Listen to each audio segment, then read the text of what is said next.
Humarap sa NAPOLCOM at humingi ng tawad ang lalaking nag-costume ng uniforme ng pulis sa isang Halloween party. Ang News Now sa report.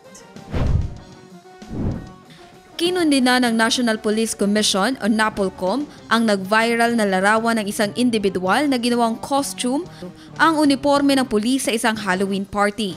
Ayon sa ibinahaging report ng Radyo Pilipinas, ngayong araw humarap ang lalaki kay NAPOLCOM Vice Chairperson at Executive Officer Commissioner Rafael Vicente Calinisan sa isang press conference. Kinilala ito na si Daryl Da Isidro mula Cavite. Pinunit naman at hindi na isinilbi ang show cause order dahil kusang humarap si Isidro sa NAPOLCOM.